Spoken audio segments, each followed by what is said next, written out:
palavra de hoje é sobre as obras da carne, sobre o fruto do Espírito.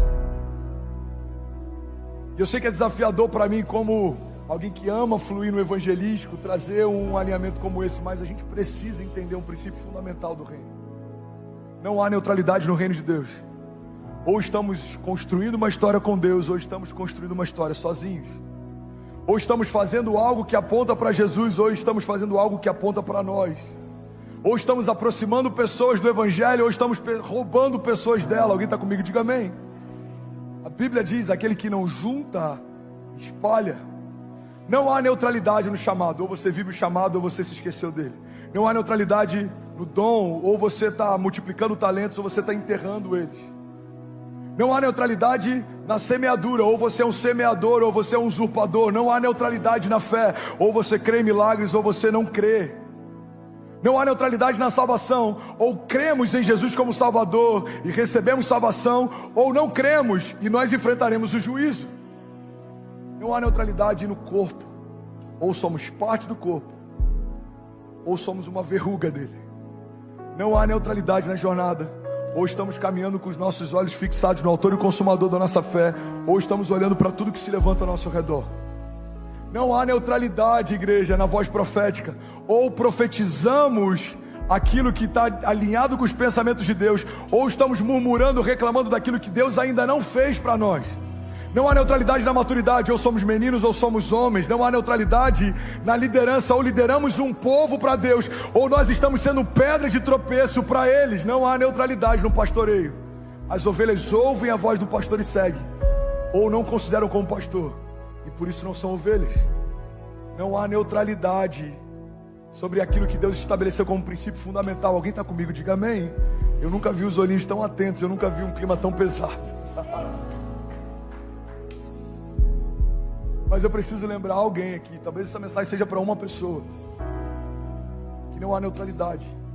Na verdade, a neutralidade já é uma escolha, a neutralidade já é um caminho. Você já deve ter ouvido aquela historinha de um cara que está em cima de um muro.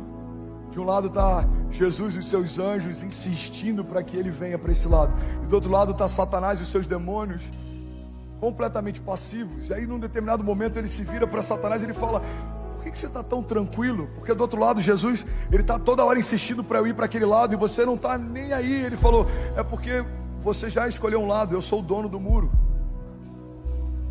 Omissão também é uma posição.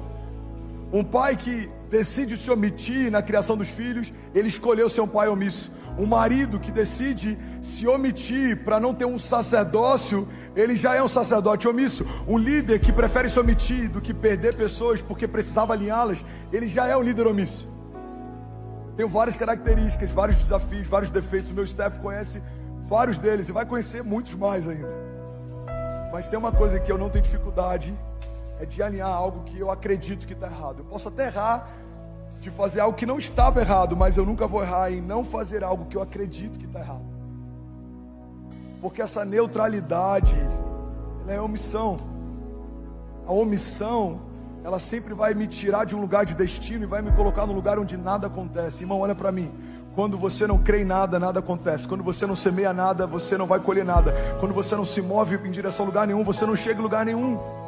O posicionamento, ele gera milagres, mas a ausência dele gera apatia, escassez. Deus deu várias ordens para o povo na antiga aliança: marchem, façam, creiam, andem. E quando o povo fazia, algo acontecia. Moisés está diante de um mar fechado. Deus, e agora? Coloca o cajado. Ele coloca o cajado e o mar se abre. E agora? Agora marchem, não parem.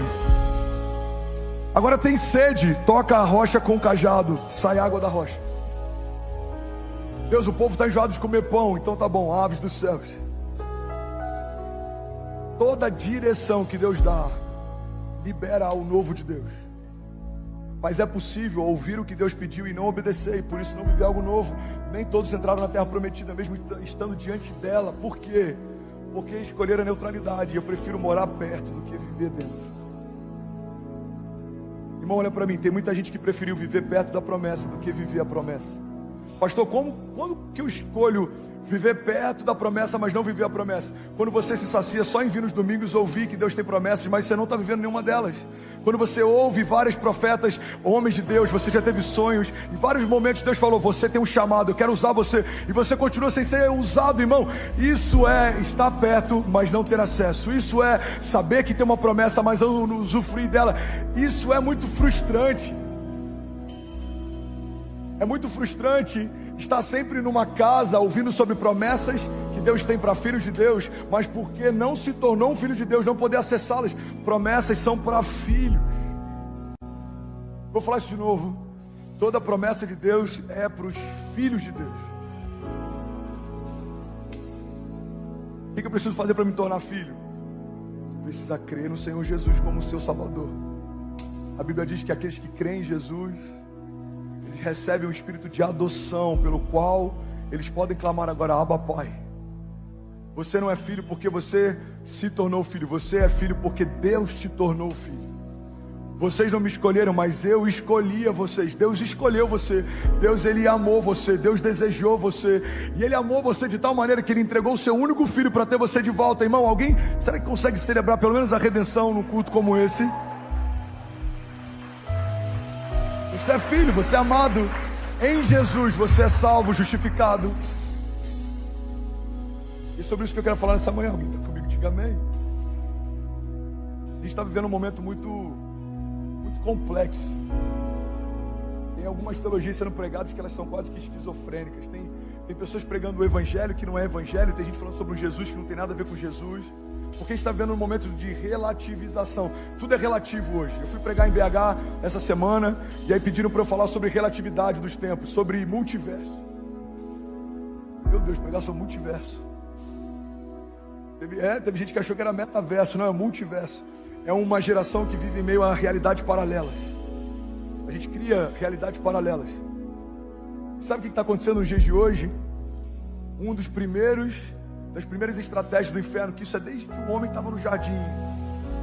Ele usa uma estratégia de insinuar coisas. Nem sempre ele vai te falar para fazer algo, mas ele vai começar com algumas sugestões. O cara que amava a esposa e acabou caindo, isso tudo começou com um dia com uma sugestão. Talvez não tenha problema, talvez seja agradável, talvez seja prazeroso. E quando uma sugestão começa a não criar mais um conflito com os pensamentos que você tinha, ela ocupou o espaço e agora ela começa a se tornar um pensamento.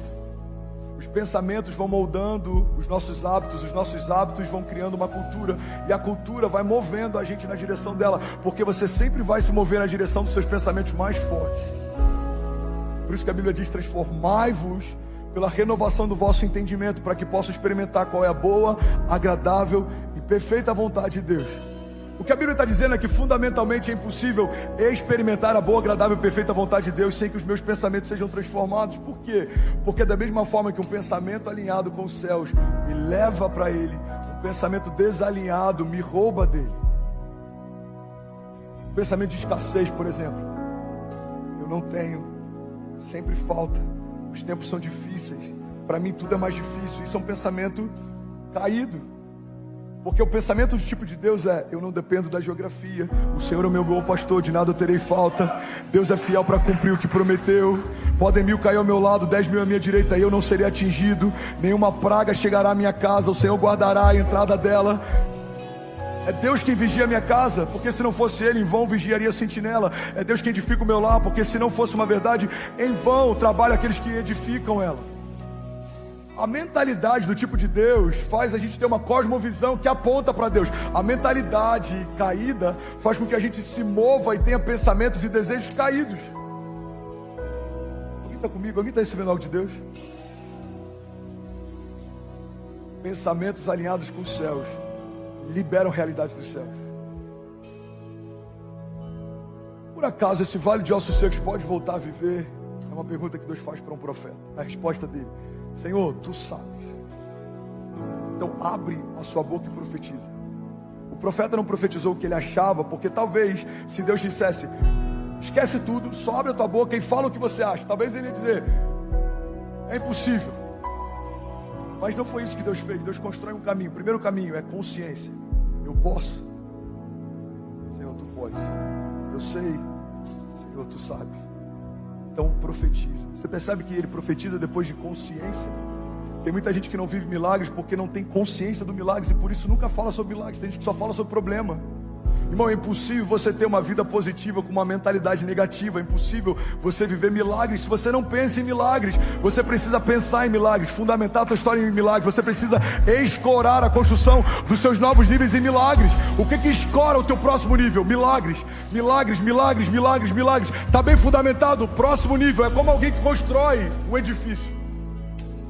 Você precisa ter uma boa fundação. O tamanho da sapata, o tamanho das alicerces, ele vai definir a quantidade de carga que você pode suportar. E assim é a jornada da fé.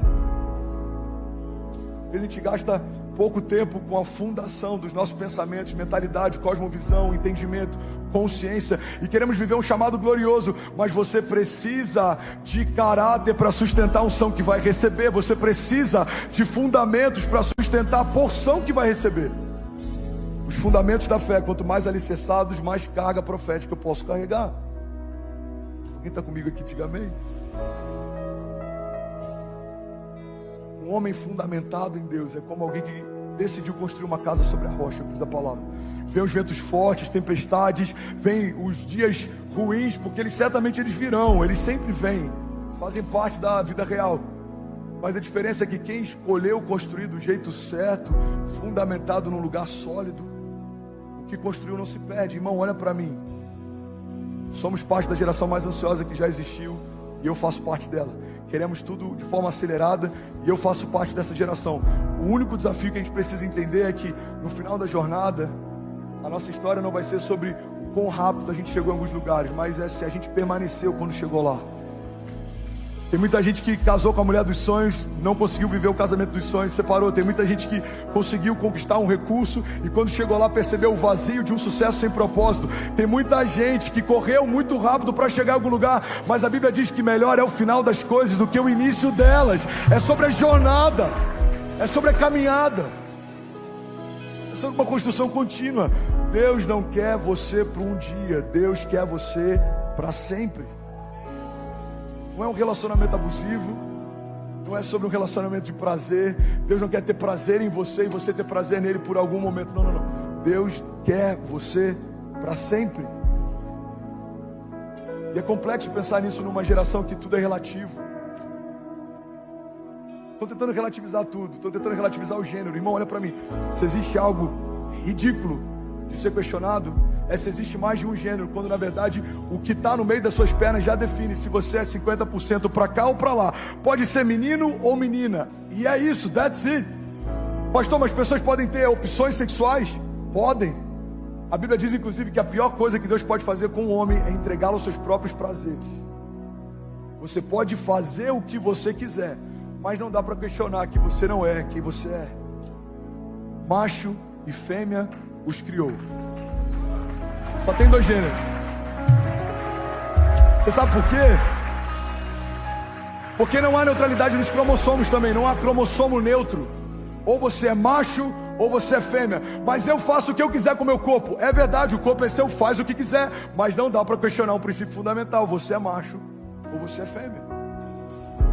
O que esperar de uma geração que relativiza até o gênero? Pais colocando nomes neutros nos seus filhos para que quando cresçam decidam o sexo. Não, não, não. Ele pode decidir o caminho de prazer sexual, mas o sexo já definiu. Antes dele ser gerado no seu ventre, Deus já chamava por um nome. Já existe uma identidade, um desígnio, um propósito, um chamado. Alguém está comigo? Diga amém. Os tempos são tão difíceis, tão loucos, que até falar sobre isso já te coloca num lugar perigoso. Falar sobre o óbvio coloca você num lugar perigoso, ou um cancelamento, ou uma perseguição. Mas o que esperar de tempos como esses que a gente está vivendo, que até o óbvio é relativizado? Se tentam relativizar o gênero, o que te faz acreditar que não vão tentar relativizar a fé, relativizar Deus, relativizar a família? Eu sou de uma época em que na escola tinha o dia dos pais e o dia das mães. Agora é o dia da família em algumas escolas. Não, porque tem crianças que não têm pai, mas alguém exerce a função de pai. E por que não tratarmos a orfandade e os problemas dela ao invés de fingir que ela não existe? Porque ela existe. Em muitos lugares isso é só uma narrativa para relativizar princípios fundamentais.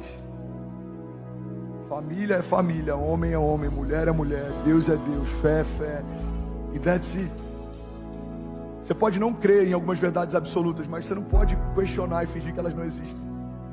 Você está comigo? Diga amém. Eu falei sobre isso domingo passado, um desafio que a gente está vivendo lá em casa, que a Zé me chama, Jean, e fala assim: amor, a Ceci veio com alguns questionamentos, ela está ouvindo algumas musiquinhas na escola, na hora do recreio, coisas que ela nunca ouviu em casa.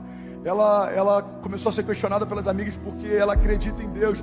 E ela veio me perguntar: mãe, como é que eu explico que Deus existe? Porque estão me perguntando: mãe, como é que Deus entrou na história? Porque se Ele fez tudo que existe quando nada existia, quem criou Deus? Quem fez Deus? Aí que a Zinha me trouxe essa demanda. Falei: amor, eu acho que ela já está com maturidade para a gente explicar que Deus não existe. Aí a Zinha: oi? Falei: a gente tem que chamar a Cecília e falar: filha, você já está madura para entender, Deus não existe. Como assim, pastor? Deus não existe? Deus não existe. Ele é. Porque tudo que existe foi criado por alguém um dia. E desde que nada existia, Ele já era. Ele era quando nada existia. Ele era, mesmo que tudo deixe de existir. A Bíblia diz que Ele é o Pai da eternidade. Irmão, se Ele é o Pai da eternidade, olha que poderoso isso. A única filiação que é atribuída a Satanás é da mentira. Ele é o pai da mentira e Deus é o Pai da eternidade. Ele não entra na história em um devido momento. Ele fez a história. Ele diz: história, aconteça, haja, se manifeste, filho, se manifeste, haja luz, haja separação, haja dia, haja noite, haja. O haja de Deus entrou em cena quando para nós nada existia, mas Ele já era. Por isso que em algum momento, quando questionam Jesus sobre quem Ele diz ser, Ele fala: eu sou o que sou. Jesus não existe. Ele é. Ele é. Como posso saber que Ele é? É como a conversa entre Jesus e Nicodemos. É como alguns momentos da Bíblia em que é associado a presença, o Espírito, a glória, a verdade de Deus. Como o vento, por exemplo. Você não pode vê-lo, você não sabe de onde vem, você não sabe para onde vai, mas você consegue senti-lo. Deus é. Eu lembro que alguns meses atrás eu peguei uma viagem, naquela loucura ainda de pré-eleição, que a gente foi fazer um clamor em Brasília. Aí fretaram um jatinho e me convidaram, eu e mais dois caras que eu não conhecia, conheci no dia. Quando chega lá na sala do embarque: tudo bom? Meu nome é André, qual é o seu nome? Meu nome é fulano, prazer e tal. Aí chega dentro do voo, começou a decolar. E aí, cara, você é pastor? Pô, cara, que legal, parabéns pelo seu trabalho. Eu falei: pô, que demais, você é cristão também? Não sou não. Eu falei: não, você quer dizer que você não é evangélico, mas você é cristão, né? Ele falou: não, eu não sou não. Eu não acredito em Deus. Eu acho legal o seu trabalho social, de ajudar pessoas a vencer seus traumas, mas eu não acredito em Deus. Aí eu falei: tá bom. Eu já pensei: que viagem longa, né? O pastor, o ateu, deve ter algum propósito. Só que eu não sou do tipo que tenta colocar nada goela abaixo, porque eu entendi que é tão precioso que a gente carrega, que você não precisa convencer ninguém. É como se você tivesse... Vou fazer uma analogia aqui, bem infantil. Pastor, por que você usa analogias? Cara, Jesus fazia isso, Ele sabe o que estava fazendo, amém? Jesus falava com parábolas, Ele sabe o que está fazendo. É como você tem uma casa de praia em Miami, você tem um avião particular abastecido e um piloto à disposição. Mano, quer passar um dia lá na minha casa? O piloto está à disposição, a chave está aqui. Cara, eu não sei, tá bom. Eu não vou insistir. Eu sei o que eu tenho. Eu sei o que está sendo oferecido. Se você não tem consciência, não é um problema meu, é um problema seu. A gente não pode empurrar Jesus para as pessoas, porque isso demonstra desespero. A gente só tem que apresentar Jesus para as pessoas, porque Jesus, quando é bem apresentado, Ele é irresistível. Ele é irresistível. No meio da conversa eu percebi que causou um pouco de estranheza da parte dele. Eu não estar tentando convertê-lo à força. Ele falou: cara, mas e aí? Você acha loucura não acreditar? Eu falei: não, mano, eu respeito. Você tem que ter muita fé para não acreditar. E o que eu falei é verdade, tá? Não é uma frase romantizada, olha para mim. Eu falei para ele: irmão, vamos ser sinceros. Como acreditar que a especificidade de cada espécie que existe? Você tem um marlin, você tem uma girafa, você tem um pavão, Eu falei, como explicar a especificidade da gestação de uma criança? Um pouco de sêmen dentro de útero de uma mulher gera um feto, com cada terminação nervosa, com cada parte do córtex, com cada parte dos neurônios, cada conexão, capacidade cognitiva de pensamento, de imaginação, de fala, de locomoção. Eu falei, irmão, como olhar para o pôr do sol? Como você olhar para o sorriso de uma criança? Como que você olha para tudo isso e acredita que tudo isso veio de uma ameba que se multiplicou de forma aleatória e criou tudo que existe? Eu falei, cara, eu respeito você por não acreditar, porque tem que ter muita fé para não acreditar que existe um Deus que fez tudo que existe. E aí eu vi que aquilo criou estranheza nele, porque de fato é muito mais difícil a gente se esforçar para não crer do que a gente entender o que já nos move, irmão. Guimarães Rosa, ele diz que quando nada acontece, existe um milagre que não estamos vendo. Só o fato de você estar respirando já é um milagre. O seu coração bate sem ninguém falar que ele precisa bater. De forma instintiva o seu organismo funciona. E eu estou falando e você nem parou para perceber quantas vezes você respirou durante esses minutos de pregação. Você sabe por que você nem percebe que respira? Porque isso acontece naturalmente. Você está funcionando, o seu corpo funcionando. Você, irmão, existe porque alguém sonhou com você quando nada existia. Alguém está comigo? Diga amém. Vou precisar finalizar, eu não consegui nem entrar na mensagem, mas eu recebi. Alguém recebeu algo de Deus nessa manhã? Eu estou recebendo algo de Deus nessa manhã.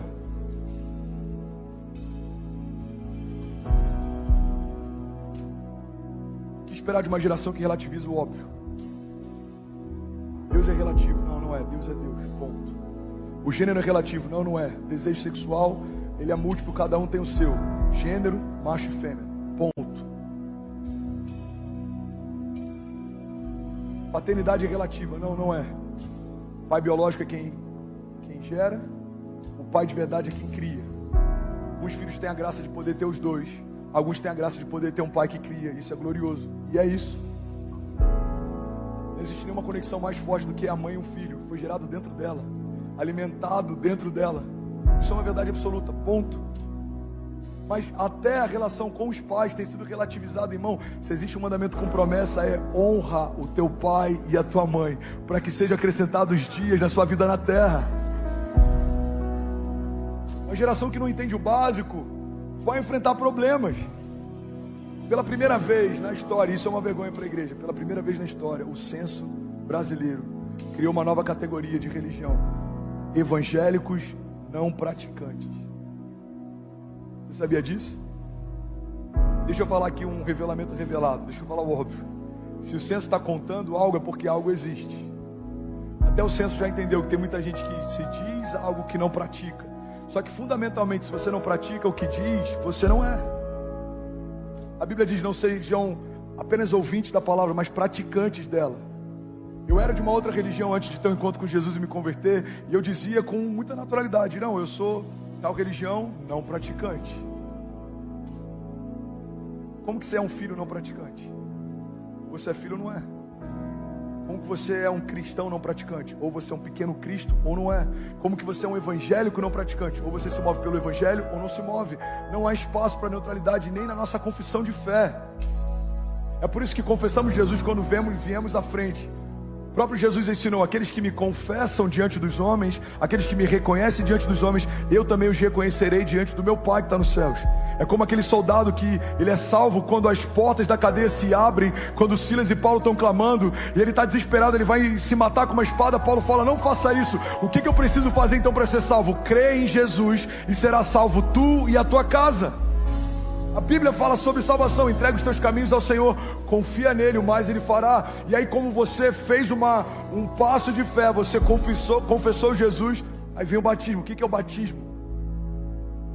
Uma confirmação, é uma confissão pública de fé. Você está dizendo: eu confesso publicamente, diante de todas as testemunhas, diante dos céus, diante de Deus, diante da minha família, diante dos sacerdotes, que eu morri para o mundo e eu nasci para Cristo. Eu nasci de novo. Então, como ser um evangélico ou um cristão não praticante não faz sentido. Isso é um ateísmo prático. O que é um ateísmo na prática? Tem muito cristão vivendo isso, irmão. É você crer que Deus existe, mas viver como se Ele não existisse. E eu prometo que eu estou falando com muito amor. Eu sei que para alguns aqui isso pode estar entediante. Eu sei que talvez 30% não queira voltar. Mas eu creio que quem estiver recebendo aqui vai para um novo nível de maturidade. E esse novo nível de maturidade vai te levar a um novo nível de santidade. E esse novo nível de santidade vai te levar a novos níveis em Deus. Alguém crê nisso? Diga amém. Crer que Deus existe, mas viver como se Ele não existisse. Pastor, me dá um exemplo prático de crer que Deus existe, mas eu posso viver como se Ele não existisse. É simples. É você construir uma história sem perguntar para Deus se faz sentido para Ele. É você entrar em portas que você não consultou para Deus se eram portas dele para você entrar. É você fazer sociedade que você não teve uma confirmação de Deus se é para você fazer. Irmão, viver como se Deus não existisse. A gente faz o nosso corre e quando dá ruim pede ajuda para Ele. Mas não é esse tipo de história que Ele quer. Deus não é um socorro só na hora da angústia. Ele não quer só socorrer você quando algo vai mal. Ele quer estar com você todos os dias.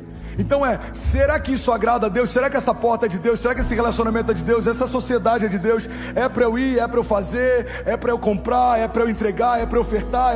O que você quer que eu faça? Eu estava com amigos essa semana, a gente estava jantando, e eu falei algo que eu vi o olho dele se abrindo. A gente estava conversando e eu falando sobre alguns testemunhos da minha jornada de fé. E eu falei sobre um momento em que Deus me falou para fazer algo, e no meu coração comecei a falar, não, isso não é de Deus, isso é da minha carne, eu quero aparecer, eu quero dar isso para aparecer. E eu comecei a me questionar, e Deus falando, faça, dê. Não, isso é da minha carne, isso é pensamento meu. E Deus me ensinou um princípio. Alguém quer ouvir? Diga amém. Deus disse, André, a tua carne nunca vai te inspirar a fazer algo que edifica o teu espírito. Na verdade é a sua carne que está fingindo que é um pensamento dela. Sou eu quem estou falando, faça, dê, entregue.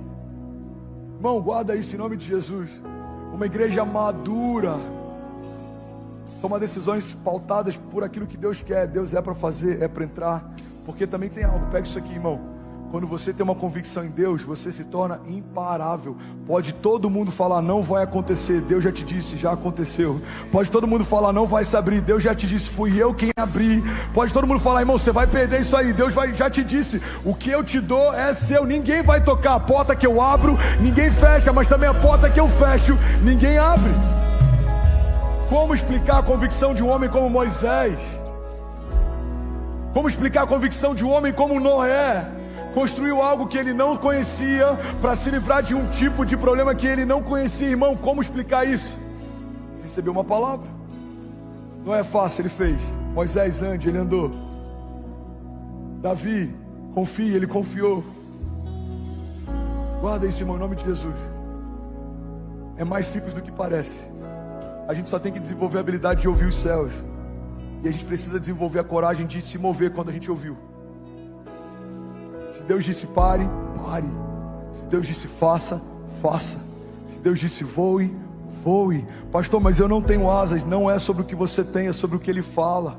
Lázaro estava morto e quando Jesus disse vem para fora, um ouvido que não funcionava, um homem que não vivia, porque a palavra de Deus chamou ele para a vida, ele voltou a viver. O milagre de Lázaro não é sobre o que Lázaro sentia, era sobre o que Jesus falou. O que você vai viver não é sobre o que você sente, é sobre o que Deus fala. Fé não é sentimento, fé é convicção. Fé não é para quem sente, fé é para quem crê. Tudo é possível ao que crê. Alguém crê nisso? Diga amém. Tudo é possível que crê. João 15 diz, se vocês permanecerem em mim e as minhas palavras permanecerem em vós, me pedirão o que quiserem, lhe será concedido. Se você permanecer em mim, isso é tão forte. Só dá para permanecer algo que já está. Alguém está recebendo algo de Deus? De verdade, vocês estão tão quietinhos. Eu estou me sentindo no seminário aqui. Me incomoda todas as vezes que eu tenho a impressão de que eu estou dando aula. Alguém está recebendo algo de Deus? Algo está sendo alinhado no teu coração? Olha que princípio.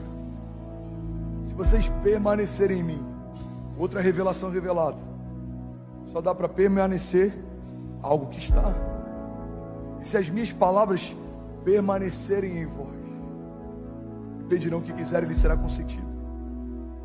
O problema é que às vezes a gente ouve que Deus vai nos dar tudo que a gente quer e vai ser concedido. Mas a gente não cumpre o primeiro princípio que libera essa promessa. Se você permanecer em mim e a minha palavra permanecer em você. Uma igreja madura procura isso, porque sabe que isso libera isso. Mas uma igreja imatura persegue isso, porque só ouviu essa parte da história. Por que o Senhor diz? Busque em primeiro lugar o meu reino e a minha justiça, e essas coisas vos serão acrescentadas. A geração do acréscimo vive perseguindo algo que Deus já disse que daria pela presença. Você precisa perseguir a presença te dá acesso a tudo que você precisa. A presença libera cura, a presença libera o milagre, a presença libera maturidade, a presença libera acesso, a presença libera identidade, a presença libera promessas, a presença libera novos níveis de unção, a presença, ela despedaça o jugo, a presença te dá a sabedoria dos céus, a presença te dá acesso à riqueza do tipo de Deus, a presença te dá acesso à paz que excede todo entendimento, como o Senhor diz: a paz que eu vos dou, eu não dou como o mundo dá. A presença é tudo que você precisa. Alguém crê nisso? Diga amém. A presença, irmão, eu já preguei sobre isso aqui. A consciência da presença é como uma porta automática de um shopping. Quantos aqui já foram no shopping que tem uma porta automática? Levanta a mão. Vai ter em breve no nosso lounge, inclusive. Eu tenho sonhado com isso. Pelo menos a gente vai poder manter ele refrigerado. Você vai entrar, a porta se abre. Depois que você entrou, ela se fecha e vai ficar todo mundo fresquinho ali no ar-condicionado. Amém, gente? Glória a Deus. Amém. 6 pessoas felizes com ar-condicionado com a porta automática. Já foi num shopping com porta automática? Sim ou não? O que acontece quando você se aproxima? Não, gente, peraí, isso aqui é muito forte. Se fosse o Vitor Hugo aqui, ele ia falar: o que acontece? Tô tudo arrepiado, abre, todo mundo chiqueterabassura e barabassura. Às vezes eu falo: Deus, eu queria ser profeta. Parece que é mais fácil. Aí eu vejo como é que é o desafio dos profetas. Eu falo: não, tá bom ser pastor.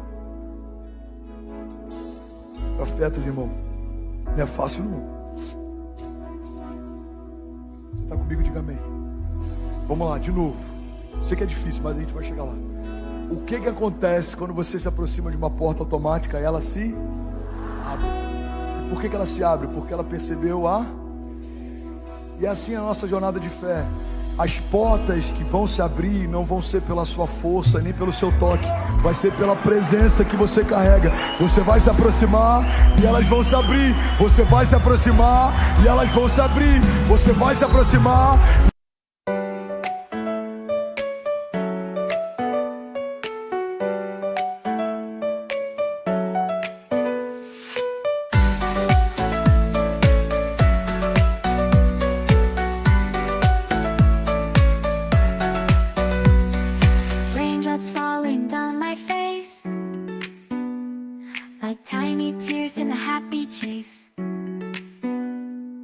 Hopping through the puddle sea,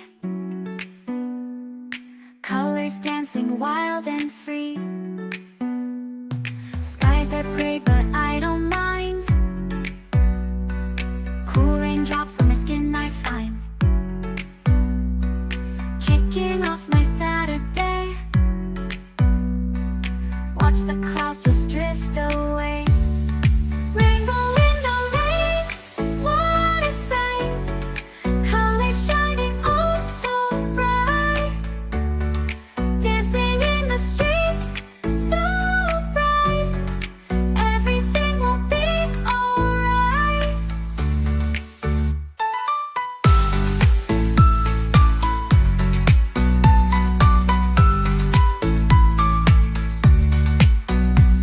Umbrella spinning, twirling round. A colorful halo on the ground. Music playing on the sand. Skipping beats, the heart will sway. Feel the world come out to play. Lightning cracks, but don't you fear. Magic shines when skies are clear. Raindrops whisper secrets true. A hidden beauty shines right through. Rainbow in the rain, what a sight. Colors shining oh so bright. Dancing in the streets so bright. Everything will be alright. Raindrops falling soft, peeks through. Rainbow magic, me and you.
vão se abrir. Agora pega isso. Você sabe qual que é o desafio de romper o ano das portas abertas? Se você quer ver mais portas se abrindo do que você jamais viu na sua vida, você precisa carregar mais presença do que você jamais carregou na sua história. Mais presença, mais acesso. Mais presença, mais milagres. Mais presença, mais mover. Alguém crê nisso? Diga amém. Você pode glorificar Jesus no seu lugar. Você pode celebrar Jesus. Aleluia. Vamos, igreja, se for para Ele, você pode fazer melhor. Aleluia. Aleluia. Estou todo arrepiado. Tem gente querendo ser renovado pelo Evangelho, mas não quer ter o compromisso da jornada. Não dá para ser renovado pela esperança do Evangelho se você não tiver o compromisso com a jornada. A jornada é a chave do relacionamento com Deus. Você lembra de Eva? Qual que é o problema de Eva? Eva, ela entendeu o final das coisas, mas ela se confundiu no meio delas. Pega isso aqui.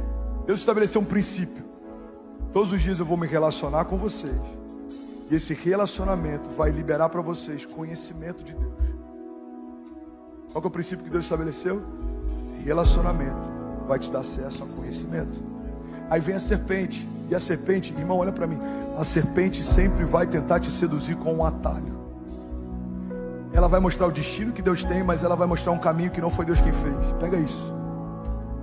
O que é um atalho? Um atalho é quando o inferno me mostra um lugar parecido com o que Deus me disse que era para eu ir, mas ele me mostra um caminho alternativo que não é o caminho que Deus me disse para trilhar. E é aí que muita gente se perde.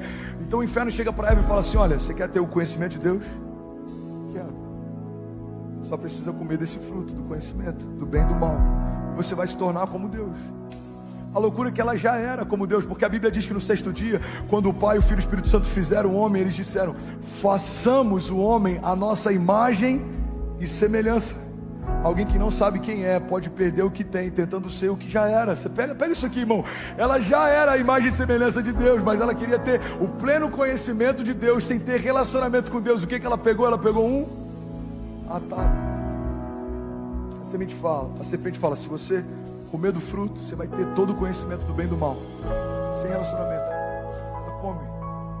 E aí o homem cai. E por que isso frustra Deus?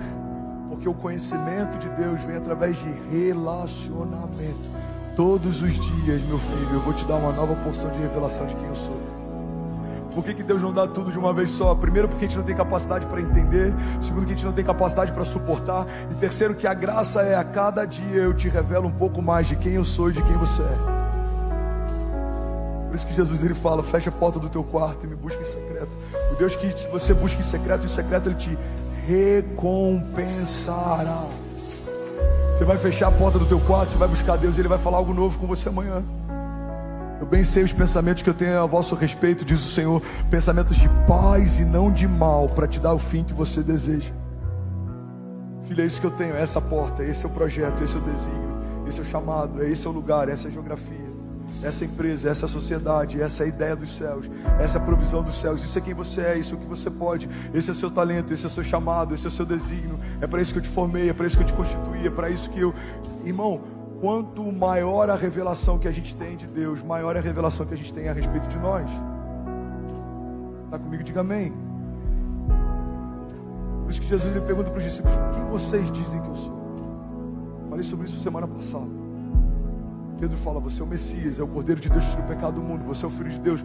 Ele fala: Pedro, não foi carne nem sangue que te revelou, mas o próprio Espírito. E aí ele libera uma porção de revelação sobre a identidade de Pedro. Você é pedra, você é um fragmento dessa rocha. Você quer saber mais sobre o seu futuro? Pergunta para o dono do teu propósito. Quem te fez já escreveu cada um dos seus dias antes de qualquer um deles ser escrito. A palavra de Deus diz, o salmista diz: existe algum lugar que eu possa me esconder da tua presença? Se eu for os lugares mais altos, lá o Senhor estará. Se eu for o lugar mais profundo, lá o Senhor estará também. Eu estava numa mesa lá em BH e o pastor de jovens, o Isaías, ele disse: pastor, a gente estava pesquisando essa semana os lugares mais altos que o mundo, que o ser humano já teve consciência. O lugar mais alto avistado pela criação foi um lugar que o telescópio Hubble viu alguns anos atrás. Ele falou um nome que eu não me lembro. Eu não sou tão nerd assim também. Aí ele falou: o lugar mais baixo é a Fossa das Marianas. lugar mais profundo. Acho que são mais de 10 mil metros de profundidade. Você tem noção que o Deus que conhece os lugares mais altos do que os que a gente já conheceu, os lugares mais profundos do que os que a gente já visitou, quando o salmista está dizendo que se eu for para o lugar mais alto, para o lugar mais profundo, lá ainda o Senhor está. Há dezenas de atmosferas debaixo do nível do mar, Deus está. Acima da estratosfera, no terceiro céu, Deus está. Dentro de você, descendo cada parte do seu corpo, Deus está. Ao teu redor, cobrindo você e dando livramento, Deus está. À frente das suas batalhas, lutando por você, Deus está. Na sua retaguarda, cobrindo você, Deus está. No dia mau, Deus está lá. No dia bom, também. Quando as portas se fecham, Deus estava lá. Quando elas se abriram, também. Quando pessoas abandonaram você no meio da jornada, Deus estava lá. Quando pessoas vieram atrás de você porque algo bom aconteceu, também. Quando você foi gerado, Deus estava lá. Mesmo que sua mãe viesse a se esquecer de você, Deus ainda estaria lá. A Bíblia diz, mesmo uma mãe que amamenta o seu filho, podendo se esquecer dele, eu todavia jamais me esquecerei de você, diz o Senhor. Alguém crê nisso? Diga, eu creio que o Senhor está em todos os lugares. Diga, eu reconheço que não há lugar mais seguro para estar do que correndo riscos com Deus. C.S. Lewis, ele diz que o cristianismo, se é falso, não tem valor nenhum. Se é verdadeiro, é de extrema importância. O que o cristianismo não pode ser é de moderado valor. Irmão, ou você é convicto que o evangelho é uma mentira, que Deus não existe, ou você é convicto que o evangelho é a verdade de Deus e que Ele é Senhor sobre todas as coisas. O que não dá para ser você crer que Ele existe, mas viver como se Ele não existisse. O que não dá para ser você fazer parte de uma igreja, mas você não querer se tornar parte do corpo. O que não dá para ser você ser alguém que vem para uma igreja para ouvir uma palavra motivacional, mas você não ficar quando Jesus começa a pregar sobre o sermão da montanha.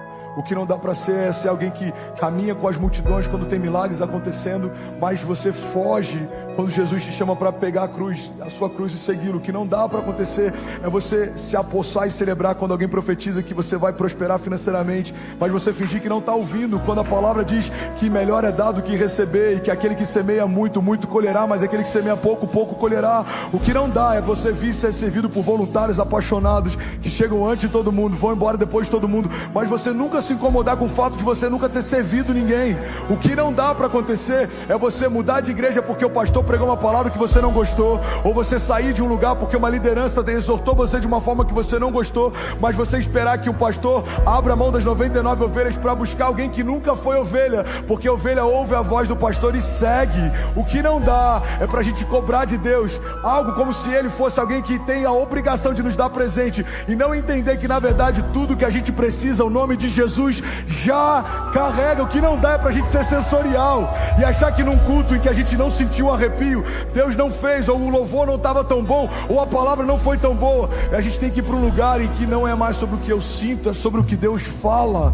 Não é mais sobre uma fé epidêmica que me deixou constrangido, arrepiado, ou que me fez tremer. Não. É sobre uma fé do tipo de Deus, que mesmo que eu não sinta, Ele é. Mesmo que eu não entenda, Ele é. Mesmo que não faça sentido, Ele é Deus. Ele continua sendo Deus. Ele é o mesmo ontem, Ele permanece hoje e Ele é para sempre. Alguém crê nisso? Diga, eu creio. Diga que eu posso todas as coisas naquele que me fortalece. Diga, isso diz respeito aos dias bons e aos dias maus. Diga, eu declaro que o Senhor não precisa prestar contas para mim, nem mostrar todo o plano.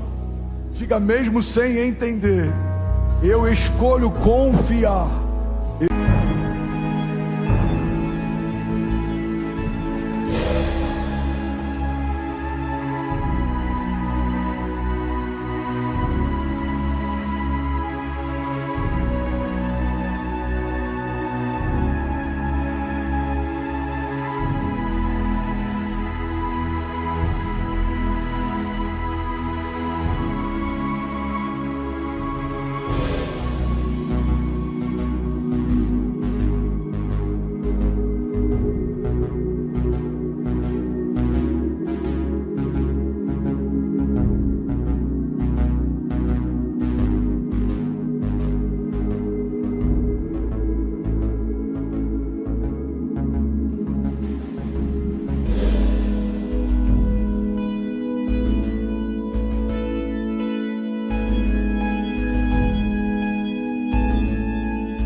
sei que o Senhor tem o que é melhor para mim. Eu sei que os seus pensamentos são mais altos que os meus. Diga, eu sei que os seus caminhos são melhores que os meus. Por isso nessa manhã eu declaro para o céu ouvir, para a terra ouvir e para todo o inferno ouvir, que não vivo mais eu, mas Cristo vive em mim. Eu declaro que a verdade do Evangelho, ela é absoluta. Diga, eu confesso que Jesus é o único caminho que leva a Deus. Diga, nenhum outro santo, nenhum outro nome. Jesus é o caminho, a verdade e a vida. E ninguém vai ao Pai se não for por meio dele. Diga, eu creio que tudo que é natural se submete ao sobrenatural. Diga, e eu e a minha casa serviremos ao Senhor todos os dias da nossa vida. Viveremos milagres em fé, caminharemos com Deus. Diga, e viveremos a partir de hoje o maior romper da nossa história, em nome de Jesus. Você pode celebrar Jesus no seu lugar. Vamos, igreja, será que alguém pode, pelo amor de Deus, fazer barulho? E aí, tudo bem? Você acabou agora de assistir um vídeo. Se você ainda não está inscrito, já se inscreve também no nosso canal, ativa esse sininho aqui embaixo de notificação, e toda vez que eu fizer uma live ou estiver transmitindo uma mensagem ao vivo, você vai ser um dos primeiros a saber.